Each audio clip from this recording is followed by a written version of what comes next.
नमस्कार मित्रांनो. आपण मागच्या लेक्चर्सपर्यंत आपला जो दुसरं प्रकरण होतं ते आपण पूर्ण करण्याचा प्रयत्न केला होता. आज आपल्याला तिसऱ्या प्रकरणाला सुरुवात करतोय आपण. तिसरं प्रकरण जे आहे तर ते थिअरीज ऑफ डेव्हलपमेंट 1 आणि चौथं प्रकरण हे थिअरीज ऑफ डेव्हलपमेंट 2 अशा प्रकारची ही दोन प्रकरणं आपल्याकडे आहेत. त्यापैकी जे प्रकरण तिसरं आहे तर त्यातला जो पहिला भाग आहे की म्हणजे 3.1 हा जो टॉपिक आहे तो आहे क्लासिकल थिअरी ऑफ डेव्हलपमेंट. तर आज आपण क्लासिकल थिअरी ऑफ डेव्हलपमेंटबद्दल किंवा जास्त माहिती घेणार आहोत. तर बघूयात मग what is this classical theory of development. What is classical economics. खरं तर आपण मराठीमध्ये क्लासिकलसाठी सनातनवादी असा शब्द वापरतो आणि सनातनवादी हा जो शब्द आहे तर तो जरासा निगेटिव्ह अर्थ असणारा शब्द आहे. सनातनवादाचा अर्थ जरासा कर्मठ अशा प्रकारची विचारधारा असा येतो. म्हणजे सनातनी म्हणलं की जे कर्मठ विचारधारेचे, कर्मठ धार्मिक विचारधारेचे आहेत असा याचा अर्थ होतो. पण इथं किंवा अर्थशास्त्रात किंवा कुठलंही विज्ञान जेव्हा आपण शिकत असतो तर त्यावेळेस शास्त्र शिकत असतो तर त्यावेळेस क्लासिकल या शब्दाचा जो अर्थ आहे तर हा जो अर्थ आहे तर तो अर्थ शास्त्रीय या अर्थाने आहे. For example classical music. Classical music म्हणजे ते काही सनातनवादी म्युझिक नाही आहे. क्लासिकल म्युझिक म्हणजे ते शास्त्रीय संगीत आहे की वारंवार त्या विषयाची, त्या संगीताची जी काही रचना आहे तर ती इतकी दृढ होऊन बसलेली आहे की आता ती तशाच प्रकारे ती सर्वत्र फॉलो केली जाते. तर अशाच प्रकारे क्लासिकल इकॉनॉमिक्स म्हणजे काय तर क्लासिकल इकॉनॉमिक्स और classical political economy is a school of thought in economics that flourished primarily in Britain in the 18th and early to mid 19th century. The main thinkers held to be Adam Smith, John Baptist Say, David Ricardo, Thomas Malthus आणि John Stuart Mill. म्हणजेच काय तर 18व्या शतकामध्ये आणि 19व्या शतकाच्या पूर्वार्धामध्ये म्हणजे सुरुवातीच्या काळामध्ये म्हणजे इसवी सन 1800 ते 1850 या काळामध्ये जी विचारधारा विशेषतः ब्रिटनमध्ये होती की ज्यामध्ये क्लासिकल पॉलिटिकल इकॉनॉमी म्हणजे राजकीय अर्थशास्त्र म्हणजे अर्थशास्त्र ही राज्यशास्त्रामधूनच निघालेली एक शाखा आहे. आधी त्याला पॉलिटिकल इकॉनॉमी असं म्हणलं जायचं, राजकीय अर्थशास्त्र. नंतर हळूहळू ॲडम स्मिथ नंतर अर्थशास्त्राचा एक वेगळा शास्त्र म्हणून उदयास आला. या क्लासिकल इकॉनॉमिक्समध्ये जे महत्त्वाचे इकॉनॉमिस्ट आहेत त्यामध्ये 5 लोकांचा समावेश होतो. त्यामध्ये पहिला आहे ॲडम स्मिथ, दुसरा आहे जॉन बॅप्टिस्टचे, तिसरे आहे डेव्हिड रिकार्डो, चौथा आहे थॉमस रॉबर्ट माल्थस आणि जॉन स्टुअर्ट मिल. तर या सर्व इकॉनॉमिक्सनी काय केलेलं आहे एक थिअरी ऑफ मार्केट इकॉनॉमिक्स अशी एक बाजार व्यवस्था कशा प्रकारे स्वतःला नियंत्रित करते याविषयी विचार मांडणारी स्वतःचे काही सिद्धांत मांडले. आणि त्यांच्यामध्ये की जे इकॉनॉमीज आहेत they are largely self regulating systems. म्हणजे इकॉनॉमीज ज्या असतात तर त्या बहुतांशपणे स्वतःला रेग्युलेट करणाऱ्या व्यवस्था असतात. And they are govern by natural laws of production and exchange आणि ज्यालाच इनव्हिजिबल हँड असं म्हणलं जातं. तर अर्थव्यवस्था ही सेल्फ रेग्युलेटिंग आहे. म्हणजे जर आपण त्याला लेसे फेअर ठेवलं, आपण त्याला इंटरफेअर केला नाही, तिला एकट्याला सोडून दिलं तर ती स्वतःला करेक्ट करणारी, स्वतःला रेग्युलेट करणारी अशा प्रकारची व्यवस्था आहे असा विचार त्यांनी मांडला. आणि याच विचारातनं मग बरेचशा नवीन गोष्टी पुढे आल्या. आता हे जे क्लासिकल इकॉनॉमिस्ट आहेत ज्यांच्या थिअरीज आपल्याला बघायच्या आहेत तर त्यामध्ये 4 महत्त्वाचे इकॉनॉमिस्ट आहेत. त्यामध्ये Adam Smith, Thomas Malthus, David Ricardo आणि जॉन स्टुअर्ट मिल. आता यात जर आपण बघितलं तर 1776 ॲडम स्मिथचा ग्रंथ आला की the inquiry into the nature and causes of wealth of nations. म्हणजे राष्ट्रांच्या संपत्तीची काय कारणं असतात तर याविषयीची विचारमीमांसा त्यांनी त्याच्या वेल्थ ऑफ नेशन्स किंवा राष्ट्राची संपत्ती या ग्रंथात केली. तो 1776ला प्रसिद्ध झाला. मात्र सुरुवातीला त्यातले बरेचसे विचार लोकांना कळत नसायचे आणि त्या ग्रंथाला पॉप्युलराईज व्हायला थोडासा वेळ गेला आणि म्हणजे तो 18व्या शतकाच्या सुरुवातीला म्हणजे 1801 पासनं पुढे अशा काळामध्ये ते विचार राहिले. त्यानंतर त्याच्या खालोखालचे विचार मांडणारा व्यक्ती होता तो म्हणजे थॉमस रॉबर्ट माल्थस. आपल्याला माल्थसचा लोकसंख्याविषयक नियम माहिती आहे तर की लोकसंख्येची वाढ ही भूमितीय पद्धतीने होत असते आणि अन्नधान्याची वाढ ही गणितीय पद्धतीने होत असते. आणि असा विचार मांडणारा जो थॉमस माल्थस आहे ज्याला केन्स हा फर्स्ट केन्शियन म्हणून रेफर करतो. जे जॉन मेनार्ड केन्स काय म्हणतो की त्याचे जे बरेचसे विचार आहेत तर ते विचार सर्वप्रथम मांडणारा व्यक्ती कोण होता तर तो होता थॉमस माल्थस. आणि म्हणून केन्स काय म्हणतो की द फर्स्ट केन्शियन की पहिला केन्सवादी विचारवंत कोण असेल तर तो थॉमस माल्थस होता. खरं तरी केन्सनी बरेचसे विचार थॉमस माल्थसचे घेतले होते. त्यांनी असं म्हणायला पाहिजे होतं की केन्स हा थॉमस माल्थसचा फॉलोअर आहे, पण केन्स उलटं म्हणतो की केन्स काय म्हणतो की Thomas Malthus was the first Keynesian म्हणजे तोच पहिला केन्शियन आहे असं तो म्हणतो. दुसरा जो महत्त्वाचा इकॉनॉमिस्ट आहे यामध्ये याच लीगमधला तो म्हणजे डेव्हिड रिकार्डो. आता हा जो डेव्हिड रिकार्डो आहे तर हा 1772 ते 1823 म्हणजे अतिशय कमी काळ हा व्यक्ती जगला. मात्र तरीसुद्धा अगदी 50 वर्षाच्याही कमी कालावधीमध्ये त्यांनी इतकं काम करून ठेवलेलं आहे की ते आपण सध्यासुद्धा अभ्यासात असतो. Law of comparative cost of international इकॉनॉमिक्समध्ये कम्पॅरेटिव्ह कॉस्ट ॲडव्हान्टेज थिअरी जो आहे तर तो नियम हा डेव्हिड रिकार्डोने मांडलेला आहे. आणि आत्तापर्यंत जगभरामध्ये जो काही व्यापार चालतो त्याचं सर्वात लॉजिकल एक्सप्लेनेशन जे आहे तर ते आपल्याला ह्या कम्पॅरेटिव्ह कॉस्ट ॲडव्हान्टेज थिअरीमध्ये बघायला मिळतं. त्याच्या आधीची जी थिअरी होती ॲब्सोल्यूट कॉस्ट ॲडव्हान्टेज थिअरी ती ॲडम स्मिथने मांडली होती. त्याच्यावरची इम्प्रूव्हमेंट म्हणून कम्पॅरेटिव्ह कॉस्ट ॲडव्हान्टेज थिअरी मांडली जाते आणि ही डेव्हिड रिकार्डोने मांडलेली आहे. या तिघांचे जे विचार तर त्या तिघांच्या विचारांना एकत्र करून त्यांना एक थोडंसं ऑर्गनाइज रूप देण्याचा प्रयत्न करणारा माणूस होता तो म्हणजे John Stuart mill. John Stuart मिलने जे पुस्तक लिहिलं होतं प्रिन्सिपल्स ऑफ इकॉनॉमिक्स तर ते पुस्तक हे एक 100 वर्ष तरी म्हणजे जोपर्यंत अल्फ्रेड मार्शलने लिहिलेलं पुस्तक आलं नाही तोपर्यंत हे पुस्तक जगभरामध्ये इकॉनॉमिक्सचं टेक्स्टबुक म्हणून सगळ्या विद्यापीठांमध्ये वापरलं जायचं. इतकं मोठं काम या जॉन स्टुअर्ट मिलने केलेलं आहे.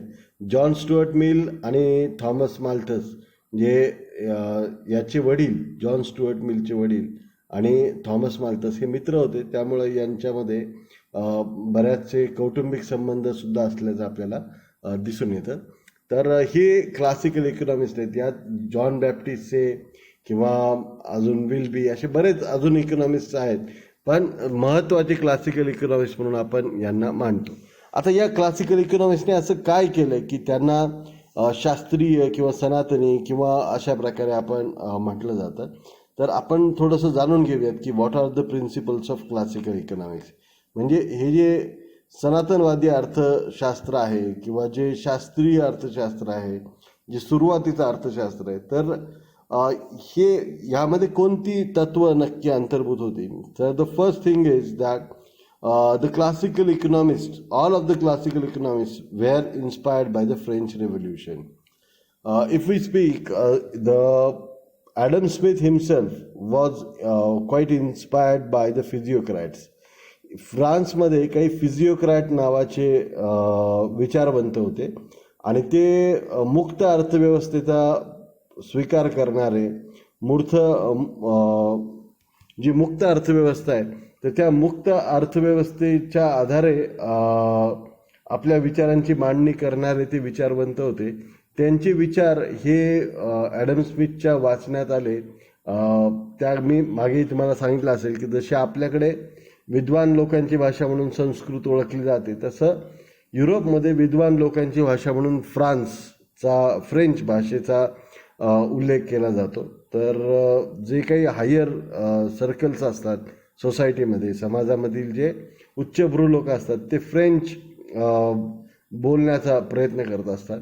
मग ह्या फ्रेंच बोलणाऱ्या लोकांमध्येच ॲडम स्मिथचा समावेश व्हायचा. त्याच्या वाचण्यात ही फिजिओक्रॅट्सची तत्त्व आली आणि त्यांनीच ती तत्त्व, मग त्याचं एक आधीचं जे पुस्तक होतं थिअरी ऑफ मॉरल सेंटिमेंट्स आणि हे जे दुसरं पुस्तक होतं की वेल्थ ऑफ नेशन्स, या दोन्हीमध्ये ती तत्त्व मांडली आणि त्यांची खूप जोरदार वकिली केली. आणि यामुळं मग काय झालं की त्या ॲडव्होकसीमुळं इकॉनॉमिक्सचा एक वेगळी ब्रांच म्हणून विचार सुरू झाला. मग ही काय तत्त्व होती, तर त्यामध्ये जी फ्रेंच रेव्होल्युशन आहे तर त्यामध्ये फ्रीडम अँड लिबर्टी, स्वातंत्र्य, समता आणि बंधुता.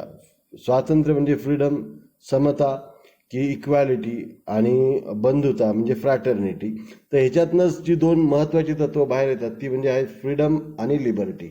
प्रत्येकाला जे काय करायचं असेल त्याची फ्रीडम असली पाहिजे आणि त्याला ते करू देण्याची उदारता आपल्यामध्ये असली पाहिजे.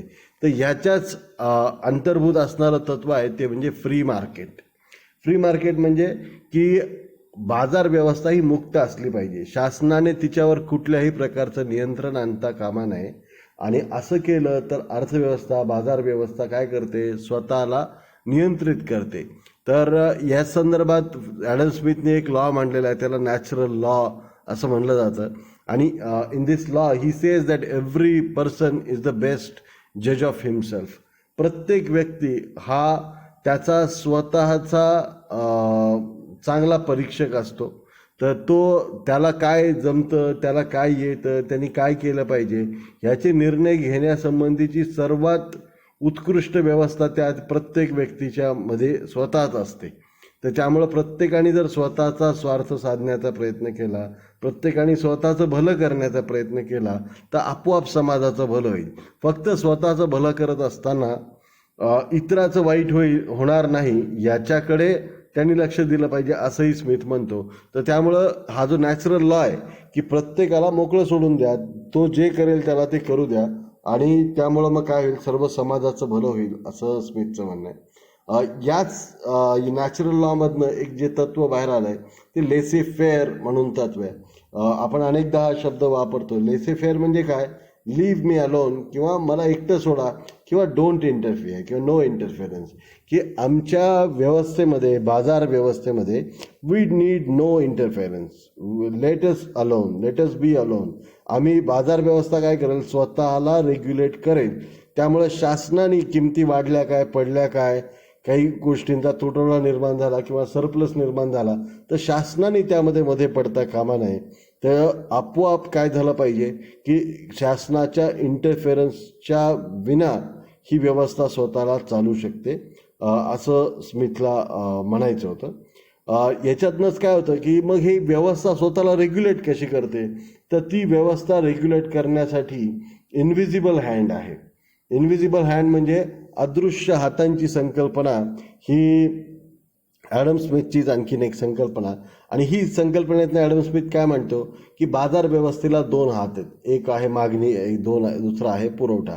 आणि जसा डिमांड सप्लाय कर तुम्ही नेहमी बघता तर त्यांच्या इंटरसेक्शनमधून म्हणजे ज्या पॉईंटला इंटरसेक्शन होईल त्या दोन वक्रांचं एकमेकांना जिथं छेद देतील तिथं वस्तूंची किंमत निश्चिती होते.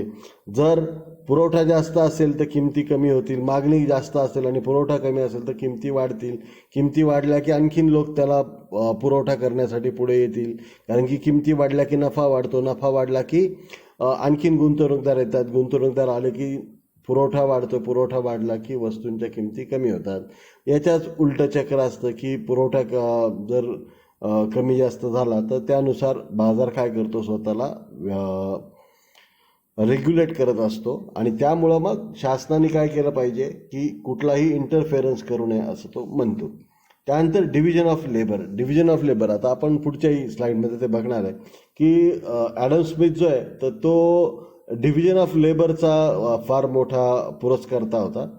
ही was a great advocate of division of labour. Management थिअरीजमध्ये सुद्धा या डिव्हिजन ऑफ लेबरवर फार भर दिला जातो. की स्मिथच्या पूर्वी आता अगदी भारतातलं जरी उदाहरण घेतलं आपण तर भारतामध्ये 12 बलुतेदार होते. कोणी कुंभार असेल, कोणी चर्मकार असेल, कोणी सोनार असेल, कोणी लोहार असेल. खरं तर सोनार त्या बारामतीच्या दरात नाही आहे, पण नलोहार आहे किंवा कुंभार आहे तर तो स्वतःच वस्तू तयार करतो आणि तो स्वतःच विकतो. पण स्मिथ काय म्हणतो की कुंभारांनी काय केलं पाहिजे, विकण्याचं काम हे वेगळं ठेवलं पाहिजे, बनवण्याचं काम हे वेगळं केलं पाहिजे. तर मग अशा प्रकारे काय होईल, असं केलं तर मग त्याला जास्त विक्री करता येईल असं स्मिथ म्हणतो. स्मिथने एक खूप प्रसिद्ध उदाहरण दिलेलं आहे की टाचणीचं उदाहरण दिलेलं आहे, किंवा टाचणी जर बनवायची असेल तर एकच व्यक्ती जर टाचणी बनवत असेल तर काय होईल की तोच त्याची वरची कॅप लावेल, तोच ती दांडी तयार करेल आणि तोच त्याला टोक पण करेल. ह्याच्याऐवजी जर आपण 3 लोकांना हे वेगवेगळं काम दिलं तर प्रत्येकाच्या कामाला, कारण की एकच माणूस जर एकच काम खूप काळ करत राहिला तर त्यात काय होतं, त्याचं स्पेशलायझेशन होतं. स्पेशलायझेशन झालं की त्याचं आउटपुट वाढतं, दररोज तो तेच कामातून किती वस्तू तयार करू शकतो यामध्ये सुद्धा सुधारणा होते. आणि अशा प्रकारे मग डिव्हिजन ऑफ लेबर होतं आणि या डिव्हिजन ऑफ लेबरमुळं कमी व्यक्तीमध्ये जास्त काम करून घेता येतं. यातला क्लासिकल थेअरीतला एक आणखीन महत्त्वाचा लॉ होता, तो म्हणजे iron law of wedges. Iron law of wedges काय सांगतो की आता ह्याच्यात 2-3 लॉज आहेत. तर आयरन लॉ ऑफ वेजेस सांगतो की उद्योजकाकडे जे मजुरांना मजुरी म्हणून देण्यासाठीचे जे पैसे असतात तर ते लिमिटेड असतात. म्हणजे उदाहरणार्थ समजा माझ्याकडे मजुरांवर खर्चण्यासाठी 10,000 रुपये. आता माझ्याकडे जर मजूर आले, समजा माझ्याकडे 1,000 मजूर आले तर मग मी काय करेल, प्रत्येकाला 10,000 रुपये रोजाने माझ्याकडे ठेवीन. आता उद्या जर माझ्याकडे 2,000 मजूर आले तर माझ्याकडे जो पैसा आहे मजुरांना वाटण्यासाठी तो 10,000 आहे. मग आत्तापर्यंत मी 10,000 रुपये वाटत होतो, आता मी काय करेल 5 रुपयांमध्ये घेईन. म्हणजे 10,000 भागिले 2,000 केलं तर आता किती येणार आहे, 5,000, 5 रुपये. तर म्हणजे जशी मजुरांची संख्या वाढेल तसा काय होत जातो की त्यांच्या मजुरीचा दर कमी होत जातो असं त्यांचं म्हणणं आहे. अल्प काळामध्ये श्रमावर किती पैसे खर्च करायचे हे ठरलेलं असतं आणि त्यामुळं मग जर त्या काळामध्ये श्रमिकांची संख्या वाढली तर मजुरीचा दर कमी होत असतो असं ॲडम स्मिथचं किंवा या क्लासिकल लोकांचं म्हणणं होतं. मग हेच नियम, हेच सर्व तत्व वेगवेगळ्या त्यांच्या थिअरीजमध्ये सुद्धा पुढे येतात. क्लासिकल इकॉनॉमिक्स जे आहेत तर त्यामध्ये ॲडम स्मिथ असेल किंवा डेव्हिड रिकार्डो असेल किंवा थॉमस माल्थस असेल किंवा जॉन स्टुअर्ट मिल असेल, यांच्यापैकी कोणीही एकानेही आर्थिक विकास कसावा, म्हणजे ज्याला आपण क्लासिकल थिअरी ऑफ डेव्हलपमेंट म्हणतोय की सनातनवादी आर्थिक विकासाचा सिद्धांत, अशा प्रकारचा कुठलाही सिद्धांत मांडलेला नाही. मी परत एकदा सांगतो, अशा प्रकारचा सिद्धांत मांडलेला नाही. त्यांचे विचार हे स्कॅटर्ड आहेत, विस्कळीत आहेत, ते वेगवेगळ्या ठिकाणी पसरलेले आहेत. मात्र मग कॅल्डर असेल, सॅम्युएल्सन असेल, तर अशा अनेक नंतरच्या अर्थतज्ञांनी काय केलं की ह्यांचे विचार काय होते, ह्यांच्या विचारांना एक ऑर्गनाइज रूप देण्याचा प्रयत्न केला आणि त्यातून आज आपण म्हणतोय की ही ॲडम स्मिथची थिअरी आहे, ही रिकार्डोची थिअरी आहे, ही स्मिथची थिअरी आहे. मात्र अशा प्रकारचे कुठलेही सिद्धांत या लोकांच्या पुस्तकामध्ये आपल्याला एकाच ठिकाणी मांडल्याचं दिसून येत नाही. आता यात सर्व जे सिद्धांत आहेत यांच्यामधलं जर क्रक्स काढला, आता मी तुम्हाला मराठीमध्ये आणि इंग्लिशमध्ये अशा दोन्ही प्रकारच्या नोट्स तुम्हाला दिलेल्या आहेत आणि त्यामधनं तुम्ही ते प्रत्येकाचे सिद्धांत वेगळे कसे आहेत हे तुम्ही बघू शकता. मात्र या सर्व सिद्धांतामधल्या जे कॉमन पॉईंट्स आहेत ते जर आपण काढायचा प्रयत्न केला तर ते कॉमन पॉईंट्स इथं आपल्याला दिसतील. तर पहिलं काय तर लेसे फेअर, म्हणजे या सर्व अर्थतज्ञांनी काय सांगितलेलं आहे, आर्थिक विकास व्हायचा असेल तर उद्योजकांना, जे जमीनदार आहेत त्यांना त्यांचा नफा कमवू दिला पाहिजे आणि असं केलं तरच नफ्याच्या लालचेने ते गुंतवणूक वाढवतील आणि गुंतवणुकीतून आर्थिक विकास होऊ शकेल. तर मग त्यांनी पहिली जी पाऊल जे सांगितलेलं आहे आर्थिक विकासाचं ते म्हणजे काय तर capital accumulation is the key to progress. जर एखाद्या देशाला विकास करायचा असेल तर त्याला सर्वात महत्त्वाची गोष्ट काय ती म्हणजे भांडवलाचा संचय. Capital accumulation is the key to progress. Now how this capital is accumulated, हे कॅपिटल येतं कुठून, हे कुठून संग्रहित होतं, आता याची माहिती आपण पुढे घेणार आहोत. त्यानंतर profits are incentives to invest, की जर आता हे जे भांडवल संचय झालेलं आहे समाजामध्ये, नेहमीच काही भांडवल संचय असणारी माणसं असतात, ती गुंतवणूक करतात. मात्र ते गुंतवणूक कधी करतात, तर जर प्रॉफिट त्यांना दिसला, रिस्क रिवॉर्ड रेशो म्हणजेच काय, तर मी किती रिस्क घेतल्यावर मला किती प्रॉफिट मिळणार आहे ह्याच्याविषयीचं जे प्रमाण आहे हे जर चांगलं असेल, जर प्रॉफिट मिळण्याची शक्यता चांगली असेल तरच ते काय करत असतात, इन्व्हेस्ट करत असतात. मात्र आता खूप लोकांनी जर गुंतवणूक करायला सुरुवात केली तर मग काय होतं की अनेक लोक एखाद्या बिझनेसमध्ये आले की मग तिथं स्पर्धा तयार होते. स्पर्धा तयार झाली की मजुरीचे दर वाढतात, नफ्याचा दर कमी होतो आणि मग प्रॉफिट टेंड्स टू डिक्लाइन. मग या सर्व ह्याच्यातनं काय होतं की प्रॉफिट्स कमी व्हायला सुरुवात होतात. प्रॉफिट कमी झाले की अर्थव्यवस्था एका स्थिर पातळीला येते आणि त्याच पातळीला त्यांनी काय म्हणलेलं आहे, स्टेशनरी स्टेट किंवा स्थिर अवस्था असं म्हणलेलं आहे. या चारही अर्थतज्ञांनी आपल्या विचारातून असा एक विचार मांडलेला आहे. खरं तर हे सगळे भांडवलशाहीचे पुरस्कर्ते, भांडवलशाहीचे आध्वर्यू, म्हणजे यांच्या विचारातूनच भांडवलशाहीचा, भांडवलवादाचा जन्म झाल्याचं म्हणता येईल आपल्याला.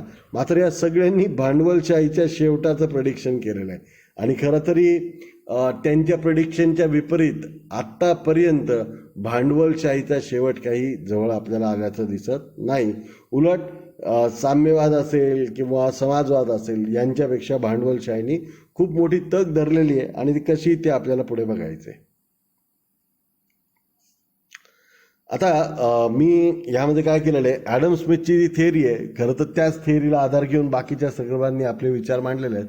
त्यामुळं मी त्याची थिअरी आणि इतर काही जे अर्थतज्ञ आहेत त्यांच्या थिअरीतनं एक समरी मांडण्याचा प्रयत्न केलेला आहे. आता या सर्वाची सुरुवात कुठं होते, तर wealth of nation is primary considered with the problem of economic development.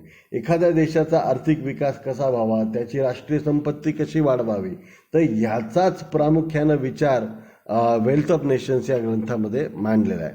त्यामध्ये स्मिथने नॅचरल लॉ ॲडव्होकेट केलेला आहे. नॅचरल लॉ म्हणजेच काय, नैसर्गिक नियम. हा नैसर्गिक नियम काय की market is guided by self interest. प्रत्येक व्यक्ती, प्रत्येक देश, प्रत्येक समाज हा स्वार्थाने प्रेरित असतो आणि त्याचं असण्यामध्ये काहीही गैर नाही असंही स्मिथचं म्हणणं आहे. तर मग स्मिथचं एक फार वाक्य फेमस आहे, कोट, की it is not the benevolence of the baker but to his self interest that we owe our bread. की बेकर म्हणजे जो बेकरीवाला आहे तर त्याला सर्व समाजाचं भलं करायचं आहे म्हणून तो काही ब्रेड तयार करत नसतो. तर त्याला काय करायचं असतं, he has to satisfy his own self interest आणि त्यामुळं तो ब्रेड बनवतो आणि त्यामुळं समाजाला ब्रेड मिळतो. ठीक आहे, म्हणजे एखाद्या व्यक्ती जे काही काम करतं ते काही समाजाचं भलं व्हावं म्हणून करत नाही, सर्वसामान्यपणे असं कोणीही करत नाही. तर स्वतःचं भलं व्हावं हाच प्रत्येक व्यक्तीचा उद्देश असतो. त्यामुळे तुम्हालाही जर आयुष्यात कधीही काही वागायचं असेल तर निस्वार्थपणे तुमच्यासाठी काम करणारे लोक फार कमी असतील आणि तुम्हीही कोणी तुमच्यासाठी निस्वार्थपणे काम करेल याची फारशी अपेक्षा न ठेवता प्रत्येकाचा जर स्वार्थ तुमच्याशी निगडीत झाला तर असे लोक मोठे होताना दिसतात. म्हणजे एखादा नेता मोठा असेल याचं कारण काय की हजारो लाखो लोकांचा स्वार्थ त्या व्यक्तीच्या धोरणाशी, त्याच्या विचारांशी निगडीत आहे म्हणून ते लोक त्याला सपोर्ट करत असतात. तर मग कदाचित आध्यात्मिक क्षेत्रामध्ये हा आध्यात्मिक स्वार्थ असू शकतो, आर्थिक क्षेत्रामध्ये तो आर्थिक स्वार्थ असू शकतो, आपल्या शैक्षणिक क्षेत्रामध्ये तो शैक्षणिक स्वार्थ असू शकतो. तर मात्र अशा प्रकारे व्यक्तीने स्वार्थी असणं हे चुकीचं मानत नाही ॲडम स्मिथ. इकॉनॉमिक्समध्ये आपण तेच शिकवतो. त्यानंतर इनव्हिजिबल हँड. मग स्मिथ काय म्हणतो की प्रत्येकजण जर स्वतःसाठी काम करतोय, मग प्रत्येकजण स्वार्थासाठी किमती वाढू लागला तर मग काय होईल. मग स्मिथ म्हणतो असं होणार नाही. कारण काय होईल की there is an invisible hand which is working day and night. एक अदृश्य हात रात्रंदिवस काम करत असतो आणि तो हात कोणाचा असतो, मार्केट फोर्सेसचा असतो. की बाजार व्यवस्थेच्या तत्वांचा, मागणी आणि पुरवठ्याचा तो अदृश्य हात असतो आणि त्यातून काय होतात, आपोआप किमती रेग्युलेट होतात आणि मग किमती एका संतुलित अवस्थेला येतात. आणि अशा अवस्थेतूनच स्मिथ काय म्हणतो की नॅशनल वेल्थचं मॅक्झिमायझेशन घडून येईल, की राष्ट्रीय संपत्तीचं महत्तमीकरण घडून येईल. Division of labour is the greatest improvement in productive power of labour. Adam स्मिथच्या मते, ॲडम स्मिथने ज्या दुसऱ्या तत्वावर महत्त्व दिलेलं आहे ते म्हणजे डिव्हिजन ऑफ लेबर. तो म्हणतो कामाची विभागणी जी आहे किंवा कामाचं विशेषीकरण ज्याला खऱ्या अर्थानं म्हणता येईल, तर यामुळं काय होतं की श्रमिकाची जी प्रोडक्टिव्ह पॉवर आहे, त्याची जी उत्पादन शक्ती आहे, तर त्यामध्ये प्रचंड मोठ्या बदल घडून येतो, मोठी वाढ घडून येते. तर एक तर काय होतं, त्याची डेक्स्टेरिटी वाढते. म्हणजे एक मजूर जी काम करू शकतो, तर तेच काम जर त्यांनी वारंवार केलं तर त्याची एक्सपर्टीज वाढत जाते त्याच्यामध्ये. त्यानंतर तेच काम वारंवार केल्याने काय होतं, वेळ वाचतो. आणि दुसरं म्हणजे काय की काही टाईम सेव्हिंग मशीनच्या लेबर सेव्हिंग मशीन्सची निर्मिती होते. आणि मग ह्याच्यातून सुद्धा काय करता येतं, कामगार वर्गाचं विशेषीकरण घडवून आणता येतं. तर ह्याच्यामध्ये जर आपण बघितलं की अगदी छोट्या एखाद्या वस्तूचं उदाहरण घेतलं की समजा आपल्याला चप्पल बनवायची, एक जण सोल बनवेल, एक जण वेगवेगळे त्या चपलेचे पार्ट बनवेल, कोणीतरी त्या चपलाचे वेगवेगळे पार्ट चिटकवेल, कोणी शिवेल. तर अशा प्रकारे जर काम केलं तर 3-4 लोक लागतील. मात्र ह्यातलं प्रत्येक व्यक्तीने थोडं काम वाटून घेतल्यामुळे या 4 लोकांनी दिवसभरात तयार केलेली ज्या आउटपुट असेल ते खूप जास्त असेल असं स्मिथचं म्हणणं आहे. मात्र हे डिव्हिजन ऑफ लेबर किती होऊ शकतं? आता हे डिव्हिजन ऑफ लेबर किती होऊ शकतं, तर स्मिथच्या मते the division of labour is limited by the extent of the market. The more bigger is the market, the higher is the specialisation. की जितकं मार्केट वाढत जाईल तितकं स्पेशलायझेशन वाढत जाईल. आता आपण चीनसारख्या देशाचं उदाहरण बघितलं तर चीनमधनं येणाऱ्या ज्या वस्तू आहेत तर त्या हायली स्पेशलाइज्ड कॅटेगरीमधनं वस्तू येतात. त्यांनी आपल्या कामाचं विभागणी एवढी मोठ्या प्रमाणात केलेली असते, कारण की त्यांनी काय केलेलं आहे, सगळ्या जगाची मार्केट कन्सिडर करून ते कुठल्याही वस्तूचं प्रोडक्शन करतात, भलेही ते खेळणे असो का कम्प्युटर्स असो. आणि मग त्यामध्ये त्यांच्याकडे छोटे पार्ट बनवणारे खूप एक्सपर्ट लोक झालेले असतात. त्यामुळं मग त्यांचा कॉस्ट ऑफ प्रोडक्शन कमी होतो आणि त्यामुळं त्यांचं स्पेशलायझेशन वाढू शकतं. तर जर एखाद्या देशाला विकास व्हायचा असेल तर it has to expand its market, and the first way to expand its market is capital accumulation. आता इकडं पुढे बघूयात आपण काय म्हणतो ॲडम स्मिथ. सुरुवात कुठून होते? The process of capital accumulation. भांडवलाच्या संचयाची प्रक्रिया कुठून होते? तर capital is the precursor of division of labour. श्रमाची विभागणी करायची आहे, तुम्हाला उत्पादन खर्च कमी करायचा आहे, वस्तूंची विक्री वाढवायची आहे, बाजार वाढवायचा आहे, तर पहिल्यांदा तुम्ही काय केलं, भांडवलाचा संचय केला पाहिजे. The Mantra for development in classical economics is save more and invest more. Classical economics काय म्हणतात की अधिक बचत करा, अधिक गुंतवणूक करा, अधिक बचत करा, अधिक गुंतवणूक करा. ह्याच्यातनंच काय होणार आहे, आर्थिक विकास तुमचा घडून येणार आहे. Only capitalist and landlords can save. The second principle काय त्यांचं की त्यांचं म्हणणं आहे, आता हे थोडंसं चुकीचं गृहीतक आहे ते आपण त्याच्या टीकेमध्ये बघणार आहोत. मात्र ही तत्कालीन परिस्थिती आपण लक्षात घेतली पाहिजे की त्या काळामध्ये मध्यम वर्ग फारसा नव्हता. त्या काळामध्ये फक्त कोण होते, एक तर मजूर वर्ग होता, नाही तर जमीनदार वर्ग किंवा भांडवलदार वर्ग होता. आता ही 18व्या शतकातल्या ब्रिटनमधली ही सर्व परिस्थिती आहे 1770-80च्या आसपासची, ज्याबद्दल ॲडम स्मिथ बोलतोय. त्याच्या मते फक्त भांडवलदार आणि जे जमीनदार असतात तर तेच फक्त बचत करू शकतात. याचं कारण काय की त्या काळामध्ये मजूर जे असायचे तर ते मजूर हे फक्त निर्वाहासाठी त्यांचं काम चाललेलं असायचं. निर्वाहापुरतंच उत्पन्न मिळवायचं आणि निर्वाहापेक्षा जास्त मिळाले की backward bending supply curve of labour. म्हणजेच काय की श्रमाचा मागे वळून पाहणारा जो कर्व आहे की पैसे जास्त मिळाले की कामगार काय करतो, आराम करतो आणि काम करत नाही. तर मग या ह्याच्यातनं मग त्याच्यातनं काय झालेलं आहे की एक विचार पुढे आला आहे की मजूर हे बचत करू शकत नाही. खरी बचत कोण करू शकतात, भांडवलदार आणि जमीनदार करू शकतात, असं त्यांचं म्हणणं होतं. आणि मग ह्याच्यामध्ये वेज फंड थेअरी किंवा आयरन लॉ ऑफ वेजेस, मी मगाशी तुम्हाला सांगितलं की वेज फंड म्हणजे एक फिक्स फंड आहे की ज्याच्यातनंच मला पैसा द्यायचा आहे. कामगार वाढले तर मजुरीचा दर कमी, कामगार कमी झाले तर मजुरीचा दर जास्त. तर अशा प्रकारची एक व्यवस्था त्या काळात बाजारामध्ये होती. आता why do capitalist make investment. मग आता जर पैसे असतील कुणाकडे, भांडवलदारांकडे, आणि पैसे असतील कुणाकडे, जर जमीनदारांकडे, मग ते गुंतवणूक का करतील? तर ते गुंतवणूक कशासाठी करणार आहेत? प्रॉफिटसाठी. ते फक्त नफा मिळवण्यासाठी गुंतवणूक करणार आहेत, for profits. But profits tends to decrease with the development because increase in profits lead to investment, increase in investment, wage fund वाढतो आणि मग वेजेस वाढतात आणि मग थोड्या काळाने काय होतं की प्रॉफिटचा रेट कमी होतो. आता ही प्रक्रिया अतिशय थोडक्यात सांगितलेली आहे, हे अजून नीट एक्सप्लेन करतो की सुरुवातीला काय होतं की प्रॉफिट्स मिळावेत म्हणून गुंतवणूकदार, भांडवलदार तिथे येतात. भांडवलदारांनी गुंतवणूक सुरू केली की इन्व्हेस्टमेंट वाढते, इन्व्हेस्टमेंट वाढली तर मग कामगारांची आवश्यकता वाढते, कामगारांची आवश्यकता वाढली की वेज फंड वाढतो, काही वेळा वेज रेटसुद्धा वाढतात आणि वेज रेट वाढले की रेट ऑफ प्रॉफिट कमी होतो, रेट ऑफ प्रॉफिट कमी झाला की गुंतवणूक थकते. आता मग ही गुंतवणूक काय होते, कमी कमी होत जाते. एका एवढ्याशा छोट्याशा लाईनमध्ये ही अख्खी थिअरी इथं मांडलेली आहे. एवढाच बेसिक विचार तुम्ही लक्षात ठेवा की काय होते की नफा मिळवण्यासाठी गुंतवणूकदार बाजारामध्ये येतात, नफा मिळावा म्हणून ते गुंतवणूक करतात. त्यांनी गुंतवणूक केली की गुंतवणुकीमध्ये मजुरीचे वर जे पैसे खर्च करायचे असतात, वेज फंड जो असतो म्हणजे श्रमिकांना दिला जाणारा जो पैसा असतो, जो राखीव पैसा असतो, राखीव निधी असतो श्रमिकांवर खर्चण्यासाठीचा, त्यामध्ये वाढ होते. त्यामध्ये वाढ झाली की मग काही वेळा मजूर कमी असतात आणि मग मजुरांची आवश्यकता जास्त असते. अशा वेळेस मजुरीचे दर वाढतात. मग दुहेरी प्रकारे वाढ घडून येते. एकतर गुंतवणूक वाढवली आहे म्हणून मजुरांची जास्त आवश्यकता आहे आणि आता मजूर कमी झालेत म्हणून त्यांचा मजुरीचा दर वाढला आहे. तर अशा दोन्ही प्रकारातनं काय होते की भांडवलदारांना जी खर्च करावा लागतो श्रमिकांवर तो वाढतो. हा वाढल्यामुळं काय होतं की प्रॉफिट्स कमी होतात आणि प्रॉफिट कमी झाले की अर्थव्यवस्थेमध्ये एक स्टेशनरी स्टेट येत असते.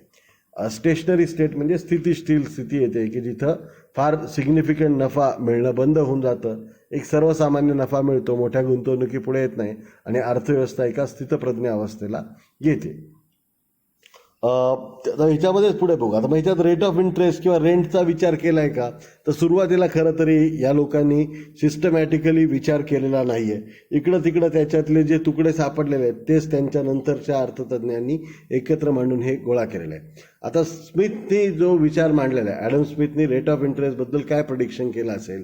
आता आपल्याकडे सुमन सर आहेत किंवा कोळीमठ सर आहेत, त्यांना माहिती आहे की 1990च्या दशकामध्ये भारतामध्ये 13-14% व्याजाने तुम्हाला मिळायचे. म्हणजे तुम्ही जर FD केली तर कदाचित तुम्हाला 12-13-14% दरवर्षी व्याज मिळत असायचं. आज जर तुम्ही कर्ज घ्यायला गेला तर ते कर्ज हाऊसिंग लोनचं 7% मिळतं आणि तुम्ही जर बँकेत पैसे ठेवले तर ते 5% घेतले जातात.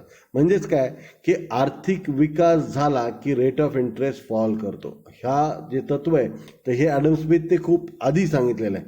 म्हणजे यामुळं त्यांना शास्त्रीय म्हणण्याचं कारण काय की rate of interest falls with economic progress. जेवढी प्रगती होईल तितका रेट ऑफ इंटरेस्ट कमी होतो. आता तुम्ही जर याच संदर्भातला विचार केला तर चीनमधला रेट ऑफ इंटरेस्ट सध्या आहे 4%. म्हणजे कर्ज किती टक्क्यांनी मिळतं, फक्त 4%. आणि जपानमध्ये ते अगदी 1%पेक्षा सुद्धा कमी व्याजदराने कर्ज मिळतं. जपाननी आपल्याकडे बुलेट ट्रेनचं जे प्रकल्प बांधतोय आपण मुंबई ते अहमदाबाद, ह्याच्यासाठी 0.5% कर्ज दिलेलं आहे. म्हणजे कर्जाला व्याजच नाही. तर याच प्रकारची स्थिती जी आहे तर ती अमेरिका किंवा सगळ्या प्रगत राष्ट्रांमध्ये आहे की तिथं रेट ऑफ इंटरेस्ट अतिशय कमी आहे. भारताचा रेट ऑफ इंटरेस्ट आता 10वरनं 7 आला आहे. आता येणाऱ्या काळामध्ये हा रेट ऑफ इंटरेस्ट आणखीन कमीच होणार, कारण की हे होत असेल तर याचा अर्थ आपली आर्थिक प्रगती सुरू आहे. दुसरं काय, रेंट. आता स्मिथचं म्हणणं होतं की रेट ऑफ इंटरेस्ट कमी झाला की गुंतवणूक वाढते, गुंतवणूक वाढली की परत एकदा श्रमिकांची मागणी वाढते, वेज फंड वाढतो आणि मग नफा कमी होतो आणि अर्थव्यवस्था स्थितीशील अवस्था येते. तीच आहे रेंटच्या बाबतीत. म्हणजे आता ह्याच्यामध्ये थोडासा तुम्हाला डेव्हिड रिकार्डोचं व्हर्जन बघायला मिळेल की इकॉनॉमिक प्रोग्रेस होत गेली तर तसं काय होतं की जे शेतकऱ्यांना मिळणारा जो परतावा आहे तो जास्त चांगला मिळायला लागतो. त्यांना खंड जो मिळतो तो जास्त चांगला मिळायला लागतो. आता तुम्ही जर बघितलं बारामतीच्या आसपास, सुरुवातीला बारामतीच्या जवळ अनेक लोक सांगत असतील तुम्हाला की भिगवण रोडला जमिनींच्या किमती नव्हत्या, तिथं काही फार मागणी नव्हती. मात्र हळूहळू काय झालं की विकास झाला की जमिनींच्या किमती वाढतात. आता हे झाले प्रॉपर्टीच्या रेट्सबद्दल. मात्र याच्याच बरोबरीनं काय होतं की अन्नधान्याचे दर वाढायला लागतात. अन्नधान्याचे दर वाढले की खंड वाढायला लागतो, शेतकऱ्यांना मिळणारं उत्पन्न वाढायला लागतं आणि हे आर्थिक प्रगतीमुळं होतं. आणि ह्याच्यामुळं काय होतं की भांडवलदारांना नफा मिळायच्या ऐवजी तो शेतकऱ्यांना जास्त मिळायला लागतो. आता हा इथला भाग संपला. त्यानंतर पुढचा जो टॉपिक आहे तो म्हणजे agents of economic growth. Adam Smith किंवा या क्लासिकल थिअरीच्या मते आर्थिक वृद्धी कोणामुळे घडून येते, तर आर्थिक वृद्धी घडून येण्याचे सर्वात महत्त्वाचं जे स्रोत आहे, तर आर्थिक वृद्धी घडून येण्याचा सर्वात महत्त्वाचा स्रोत किंवा 3 महत्त्वाचे घटक आहेत ते म्हणजे फार्मर्स, प्रोड्युसर्स अँड बिझनेसमॅन. की शेतकऱ्यामुळं अन्नधान्यामुळं वाढ घडून येते, त्यांना भांडवल किंवा खंड मिळतो आणि त्या खंडाच्या संकलित खंडामधनं भांडवल तयार होतं. प्रोड्युसर्स उत्पादक असतात वस्तूंचे आणि जे बिझनेसमॅन आहे व्यापारी विक्रेते, तर या सगळ्यामुळं काय होतं आर्थिक विकास घडून येतो. ह्याच्यात तुम्ही लक्षात घ्या श्रमिकांमुळं आर्थिक विकास घडून येतो असं यामध्ये म्हटलेलं नाही. उद्याचा प्रश्न असा आला की which of the following is not considered as agent of economic growth by Adam Smith, की खालीलपैकी कुणाला ॲडम स्मिथने आर्थिक वृद्धीचा एजंट किंवा म्हटलेले नाही, आर्थिक वृद्धीचा काय प्रतिनिधी म्हटलेले नाही असा जर प्रश्न आला तर त्याचं उत्तर काय, तर त्याचं उत्तर आहे लेबरर्स. लेबरर्सला जे क्लासिकल इकॉनॉमिस्ट आहेत तर ते फारसं महत्त्व देत नाहीत. त्यांच्यामध्ये लेबर हा फक्त काम करण्यासाठी असतो, त्याचा आर्थिक प्रक्रियेमध्ये विशेष काही रोल नसतो. आता मग ॲक्च्युअल प्रोसेस ऑफ ग्रोथ कशी होते. आता यांना म्हणायचे की हे फार्मर्स, प्रोड्युसर्स आणि businessman they are inter related, ते इंटरलिंक्ड आहेत एकमेकांशी, त्यांचं मोठं लिंकेज आहे. ह्याच्यातनं प्रोसेस ऑफ ग्रोथ कशी घडून येते ती आता आपण बघून घेऊया. आता इथं एक स्मिथने जसं आपण विशियस सर्कल ऑफ पॉवर्टी पाहिलेलं आहे. आता विशियस सर्कल ऑफ पॉवर्टी म्हणजे काय, दारिद्र्याचं दृष्टचक्र. आता इथं जे ॲडम स्मिथ आहे तर तो भांडवलाचं एक चक्र मांडतं, पण हे दृष्टचक्र नसून हे म्हणजे अर्थव्यवस्थेमध्ये काहीतरी चांगलं घडून आणणारं चक्र आहे आणि याला काय म्हणतो, व्हर्च्युअस सायकल असं म्हणतो तो. तर विशियस सायकल नाही म्हणत, तर हे दृष्टचक्र नाही तर सृष्टचक्र असं तो म्हणतो.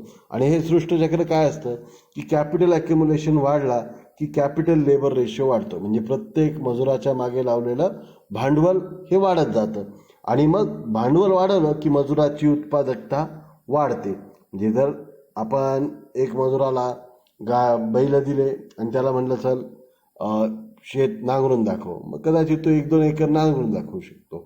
मात्र उद्या जर आपण भांडवल वाढवलं, त्याला ट्रॅक्टर दिला, मग कदाचित तो दिवसाला 50 एकर सुद्धा नांगरून दाखवू शकतो. त्यामुळं higher productivity of labour with higher capital labour, की जर जास्त भांडवल गुंतवलं तर त्याची उत्पादकता वाढते. ह्याच्यातनं काय होतं, इन्कम वाढते, कुणाची, भांडवलदाराची. त्यानंतर higher income leads to increase demand and bigger markets. आता ह्याच्याबरोबरीनं मजुरांची सुद्धा उत्पन्न वाढतं, भांडवलदारांचं वाढतं, सर्व प्रक्रियेतल्या लोकांचं उत्पन्न वाढतं आणि ह्याच्यातनं काय होतं, मोठं मार्केट तयार व्हायला लागते. मी मगाशी सांगितलं होतं extent of market determines the division of labour, की जेवढं मार्केट वाढलं तर तेवढंच काय होतं, स्पेशलायझेशन ऑफ लेबर होतं आणि आणखीन डिव्हिजन ऑफ लेबर तयार होतं आणि more division of labour leads to higher productivity. आणि मग आणखीन जर डिव्हिजन ऑफ लेबर झालं, स्पेशलायझेशन झालं तर आणखीन उत्पादकता वाढवते. याच्यातनं काय झालेलं आहे, याला स्मिथचं व्हर्च्युअस सायकल असं म्हणतात, सृष्टचक्र असं सुद्धा म्हणतात. गुंतवणूक वाढवली की भांडवल वाढतं किंवा कॅपिटल लेबर रेशो वाढतो. त्यानंतर डिव्हिजन ऑफ लेबर, आणखीन श्रमिकांचं विशेषीकरण घडून येतं, त्यामुळं आउटपुट इन्कम वाढते, मार्केट वाढते. मार्केट वाढल्यामुळं, कारण की आउटपुट वाढलं की इन्कम्स वाढतात सगळ्या 4ही घटकांच्या, त्याच्यातनं मार्केट वाढतं, मार्केट वाढलं की परत गुंतवणूक वाढते आणि हे एक प्रकारचं चक्र वाढत जातं. मात्र हे अव्याहतपणे चालतं का, तर या 4ही अर्थतज्ञांनी असं सांगितलेलं आहे की कुठल्याही देशामध्ये, कुठल्याही भांडवलशाही राष्ट्रामध्ये जी भांडवलशाहीच्या विकासाची प्रक्रिया आहे ती अव्याहतपणे चालणार नाही. याचं सर्वात महत्त्वाचं कारण आहे ते म्हणजे नैसर्गिक संसाधने अतिशय मर्यादित आहेत. वेगवेगळी खनिजे असतील, शेती संपदा असेल, जलसंपदा असेल, ही मर्यादित असल्यामुळे ही कुठलीही जी आर्थिक वृद्धी आहे तर ती अमर्याद स्वरूपात होणार नाही. आणि इथं आपल्याला कोण दिसून येतो, तर इथं आपल्याला थॉमस माल्थस दिसून येतो. थॉमस माल्थसचे विचार काय होते की अन्नधान्याचं उत्पादन कमी पडेल आणि लोकसंख्या वाढ जास्त होईल, त्यामुळं आर्थिक विकास थांबेल. अशा प्रकारचे विचार कुणी मांडले होते, थॉमस माल्थसने. आता तेच विचार इथं थोडेसे लर्क करताना आपल्याला दिसतात. Although there are increasing returns to labour specialisation growth cannot go forever, की जरी विशेषीकरणामुळे उत्पादन वाढत गेलं, नफा वाढत गेला, तरी हे अव्याहतपणे चालणार नाही. याचं कारण काय? Competition for labour increases as capital ॲक्युम्युलेशन increases, की जसजसं भांडवल जास्त वाढवलं जातं बिझनेसेसमध्ये, तर तसतसं मजुरांची जी आवश्यकता आहे तर ती सुद्धा आणखीन जास्त वाटायला लागते. आणि मजुरांची जी जास्तीची आवश्यकता आहे त्यामुळं मग काय होतं की भांडवलदारामध्ये श्रमिक जास्त मिळावेत यासाठी स्पर्धा वाढते. या स्पर्धेतनं काय होतं की एम्प्लॉयमेंट इन्क्रीज आणि टोटल वेज पेमेंट म्हणजेच वेज फंड वाढतो. वेज फंड वाढल्यामुळं काय होतं, प्रॉफिट्स डिक्रीज होतात, इन्व्हेस्टमेंट कमी होते आणि growth level fall. Ultimately the rate of growth become zero. आर्थिक वृद्धीचा दर हा शून्यावर येतो आणि यालाच हे सर्व सनातनवादी अर्थतज्ञ स्थितिशील अवस्था किंवा स्टेशनरी स्टेट असं म्हणतात. एकदम सोपी गोष्ट आहे की भांडवल गुंतवल्यामुळं, बचत केल्यामुळं आर्थिक वृद्धीची सुरुवात होते. आर्थिक वृद्धीची सुरुवात झाली की विशेषीकरण घडून येतं. विशेषीकरण घडून आलं की आणखीन इन्कम वाढते, मार्केट्स एक्सपांड होतात. मार्केट एक्सपांड झालं की गुंतवणूक वाढते. गुंतवणूक वाढली की एम्प्लॉयमेंट वाढते. एम्प्लॉयमेंट वाढलं की वेज फंड वाढतो. मजुरांसाठी स्पर्धा सुरू होते, मग वेज रेट वाढतात. मग ह्याच्यातनं प्रॉफिट्स कमी होतात, इन्व्हेस्टमेंट कमी होतात आणि ग्रोथ लेवल कमी होतात आणि त्या शेवटी शून्यावर येते आर्थिक वृद्धी. याला स्टेशनरी स्टेट किंवा स्थितिशील अवस्था असं म्हणलं जातं. आता ही जी स्टेशनरी स्टेट आहे ही या आकृतीत, ही ॲडम स्मिथची थिअरी आहे आणि ही डेव्हिड रिकार्डोची थिअरी आहे. तर एक मी तुम्हाला ज्या नोट्स दिलेल्या आहेत त्यात सर्वात शेवटी जो पॉईंट आहे तो म्हणजे एक समरी आहे. तर याच्यातनं दोन्हीमधनं तुम्हाला हे लक्षात येईल. यावेळेस आपली परीक्षा ऑब्जेक्टिव्ह असल्यामुळं फारसं तुम्हाला या गोष्टींच्या डिटेल्समध्ये जाण्याची आवश्यकता नाही आहे, पण आपण आकृत्यातनं ते व्यवस्थितपणे समजून घेतात.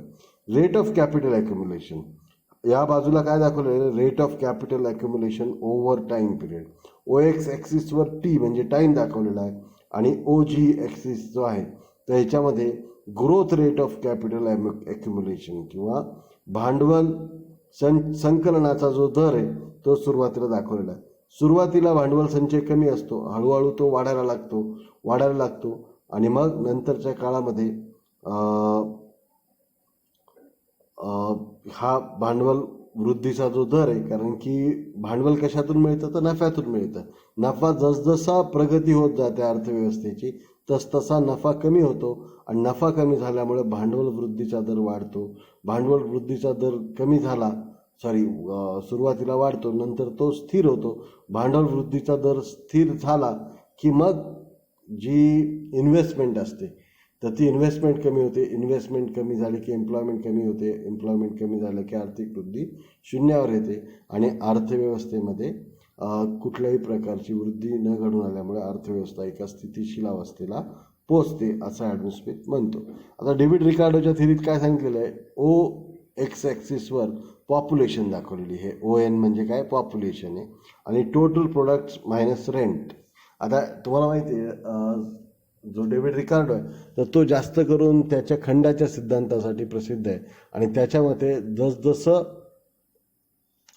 सीमांत जमीन पहिल्या स्टेजमधली, दुसऱ्या स्टेजमधली, तिसऱ्या स्टेजमधली घेत जाते तसतसं आधीच्या जमिनीला मिळणारा जो खंड आहे तर तो काय होत जातो, वाढत जातो. हीच संकल्पना या आकृतीतनं त्यांनी मांडायचा प्रयत्न केलेला आहे. तर हे W1N1 हे वेज बिल आहे. हे काय आहे, वेज बिल आहे. म्हणजे ON इतकं आणि हे OP काय, ही पॉप्युलेशन त्यांनी हे प्रोडक्शन त्यांनी दाखवलेलं आहे की प्रोडक्शन असं हळूहळू वाढत जातं. आता सुरुवातीला ON पॉप्युलेशन असते आणि त्यावेळेस प्रोडक्शन किती आहे, OP एवढं प्रोडक्शन आहे. ह्याच्यामध्ये मजुरांना जे द्यावं लागणारे पैसे आहेत ते किती आहेत, ते W1N1 एवढे. ह्याला तो वेज बिल असं म्हणतो. ह्याला काय म्हणतो, तो वेज बिल. आणि हा जो P1WN हा जो भाग दिसतोय हा भाग म्हणजे त्यांचा नफा आहे. आता हे जो नफा आहे हाच नफा ते काय करतात, पुनर्गुंतवणूक करतात. तुम्हाला दिसलं असेल हा W1 ते P1 हे जेवढं अंतर आहे तेवढंच W1 ते W2 अंतर आहे. मिळणारा नफा काय केला जातो, पुनर्गुंतवणूक केला जातो. आता ही गुंतवणूक केली, आणखीन प्रोडक्शन वाढलं आता या प्रोडक्शनमध्ये प्रोडक्शन वाढलेलं आहे, मात्र इथं मजुरांची संख्या वाढते. तुम्हाला माहिती आहे की जसं मजुरांचे रेट्स वाढतात तसतशी लोकसंख्या वाढते.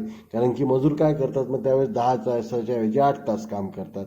मग त्याच्यामधनं त्यांचे श्रमिकांचे कामाचे तास कमी झाले, मजेचे तास सुरू झाले की मग या सगळ्या ह्याच्यातनं लोकसंख्या वाढते. लोकसंख्या वाढली की परत जास्त वेज बिल द्यावं लागतं. मग त्यावेळेस W2 आणि N2 इतके पगारीवर खर्च करावा लागतो. आणि मग जो नफा आधी P1W1 झाला होता तो आता P2W2 झालेला आहे. आता नफा वाढलाय, मात्र तो नफा एकूण कसा झालेला आहे, नफ्यातली जी वाढ जी आहे तर ती कमी झालेली आहे. मग परत हा गुंतवला जातो. आता इथून मात्र जर नफा गुंतवल्यामुळं जी होणारी वाढ आहे तर ती फार कमी आहे. कारण की तुम्हाला माहिती आहे की जी मार्जिनल लँड आहे ती तितकीशी प्रोडक्टिव्ह नसते. शेवटी येणारे जे काही मजूर असतील ते तितकेसे इफिशियंट नसतील. ह्याच्यामुळे काय होते की मजुरीचं बिल वाढलं मात्र उत्पादन वाढणार नाही. उत्पादनातली वाढ अतिशय क्षुल्लक आहे, ती P3 आणि W3 एवढीच आहे. नफा फक्त एवढाच वाढलेला आहे, मात्र वेज बिल हे खूप जास्त वाढल्याचं आपल्याला दिसतं. मग ह्याच्यातनं परत जो काही थोडासा नफा झाला तो गुंतवला जातो. आणि इथं मात्र ह्याच्या पुढे नफा होणार नाही, ह्याच्या पुढे काय होत जाईल, तोटा होत जाईल. आणि मग अशा प्रकारचा तोटा होत होत अर्थव्यवस्था एका स्थितीशील अवस्थेला येते. आता तुम्ही इथे लक्षात घेण्याची गोष्ट आहे की जे अर्थतज्ञ खरं तरी भांडवलशाहीचे पुरस्कर्ते म्हणून ओळखले जातात, त्यांनीच भांडवलशाहीच्या शेवटाचं भाकीत केलेलं आहे. खरं तर अशी अवस्था आलेली नाही आहे.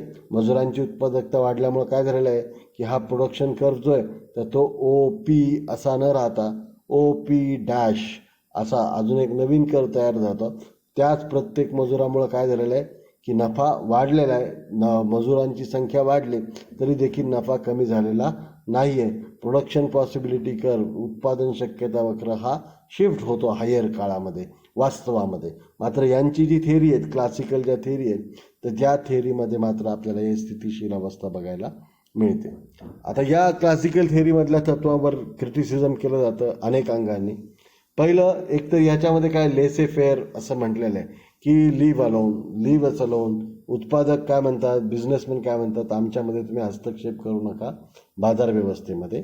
मात्र ह्याच्यामध्ये शासनाची जी भूमिका आहे आर्थिक विकासामध्ये, आता जे एजंट्स ऑफ इकॉनॉमिक ग्रोथ घेतलेले आहेत त्यात लेबरर्स पण नाहीत आणि गव्हर्नमेंट नाही, फक्त फार्मर, प्रोड्युसर आणि बिझनेसमॅन अशी 3च लोक घेतलेले आहेत. मात्र खऱ्या अर्थाने असं होत नसतं. याच्यामध्ये शासनाला पुढाकार घेतल्याशिवाय कुठलाही विकास फार चिरकाळ होऊ शकत नाही. त्यानंतर इट इग्नोर्स मिडल क्लास. आता खरं तरी हे तेवढंसं तत्वसंगत नाही, कारण की ही ज्या थेरीज ज्या काळात मांडलेल्या आहेत त्या काळामध्ये समाजामध्ये मजूर आणि भांडवलदार असेच 2 वर्ग होते, मध्यम वर्ग नव्हता. यामुळेच पुढे आता आपण जेव्हा कार्ल मार्क्सच्या थेरीकडे जाऊ तर त्यावेळेस आपल्याला दिसेल की Karl Marx haves and have nots अशा प्रकारचा विचार मांडतो. मात्र हा जो मधला वर्ग आहे की ज्याच्याकडे थोडं आहे पण आणि थोडं नाही पण, तर त्याचा विषयीचा विचार करत नाही. आणि त्याचा विचार न केल्यामुळं आज मार्क्सवादाच्या सुद्धा विचारांचा जो काही प्रभाव कमी होताना आपल्याला दिसतो. त्याचं प्रमुख कारण काय, तर प्रमुख कारण त्याचं आहे ते म्हणजे आपला मध्यम वर्ग. तर मध्यम वर्गाकडे क्लासिकल्सने सुद्धा दुर्लक्ष केलं, मध्यम वर्गाकडेच आपल्याला कार्ल मार्क्सने सुद्धा दुर्लक्ष केल्याचं दिसून येते. आता यात जर आपण बघितलं तर तिसरं जे आहे तर ते it neglects public sector. Public sector बरं आलेलंच आहे, मी मगाशी सांगितलं तुम्हाला.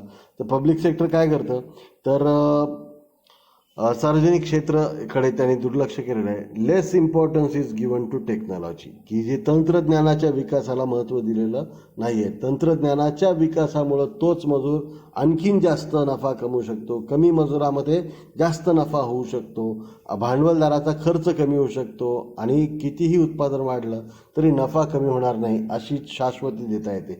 मात्र ह्याच्याकडे स्मिथनी किंवा माल्थसनी त्यांच्या काळामध्ये तंत्रज्ञानाचा फारसा विकास न झाल्यामुळे त्यांना त्याचा अंदाज आलेला नाही. अनरिअलिस्टिक लॉज, हे जे नियम आहेत तर ते काही अनरिअलिस्टिक लॉजवर आधारित आहेत, ज्यामध्ये आयरन लॉ ऑफ वेजेस किंवा थिअरी ऑफ वेज फंड्स किंवा लेसे फेअर अशा काही अनरिअलिस्टिक विचारांवर ते आधारित असल्याचं आपल्याला दिसतं. त्यानंतर wrong notion about wedges and profit, की वेजेस वाढले की नफा कमी होतो, हा जो विचार आहे तर हाच मुळामध्ये विचारवंतांना मान्य नाही, आर्थिक विचारवंतांना, आधुनिक आर्थिक विचारवंतांना.